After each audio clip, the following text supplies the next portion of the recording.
नमस्कार, मैं हूं गीतिका पांडे और आप देख रहे हैं मध्य प्रदेश का number 1 news channel clean news MP.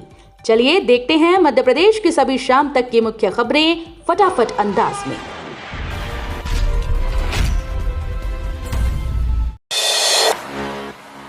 गुना के हनुमान टेकरी मंदिर पर बिजली गिरी। एमपी के 26 जिलों में आंधी बारिश और ओलावृष्टि का कहर। मध्य प्रदेश में नौतपा की भीषण गर्मी के बीच मौसम ने अचानक से करवट ली। गुना में आंधी बारिश के दौरान प्रसिद्ध हनुमान टेकरी मंदिर के गुंबद पर बिजली गिरने से ढांचा क्षतिग्रस्त हो गया। वहीं ग्वालियर, इंदौर समेत 26 जिलों में तेज आंधी और बारिश का दौर देखने को मिला। कई स्थानों पर ओले भी गिरे। टीकमगढ़, दतिया और नौगांव में अच्छी बारिश दर्ज की गई।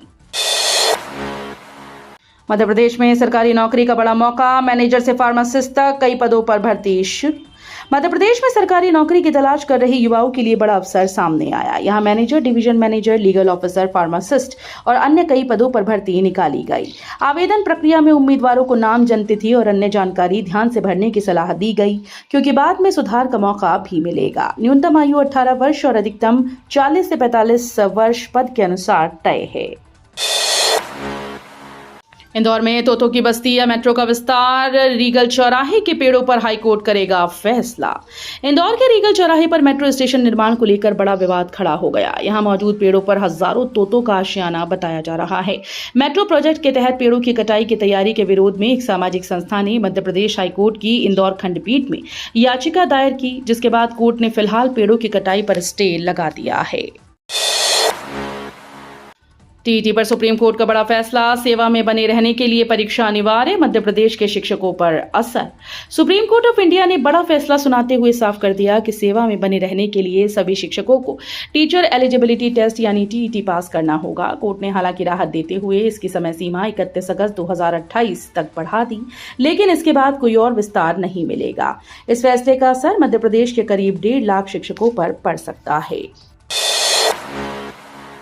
अवैध हथियार फैक्ट्री का भांडाफोड़। देसी पिस्टल और भारी सामग्री बरामद। एक आरोपी गिरफ्तार। गंधवानी पुलिस ने बड़ी कार्रवाई करते हुए ग्राम बरिया में चल रही एक अवैध मिनी हथियार फैक्ट्री का भांडाफोड़ किया।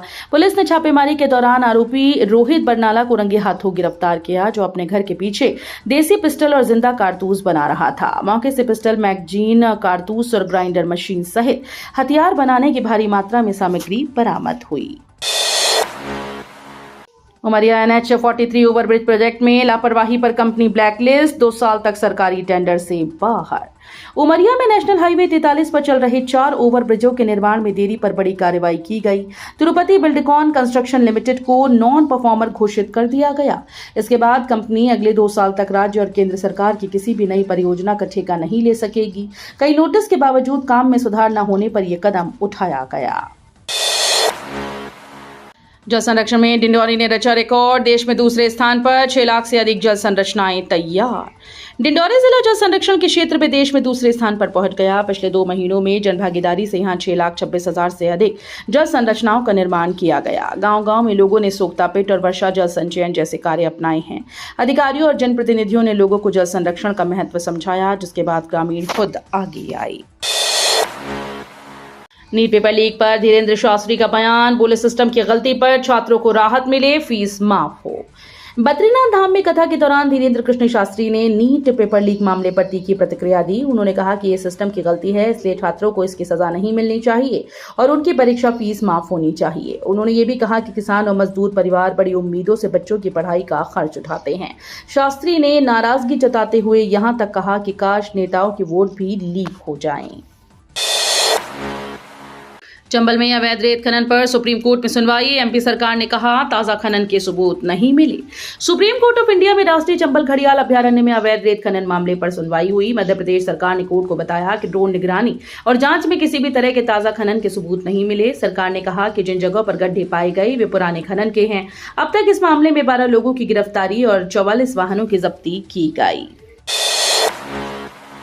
एमपी में 16 जून से खुलेंगे स्कूल। शुरू होगा स्कूल चले हम अभियान। ड्रॉप आउट बच्चों का होगा पुनः प्रवेश।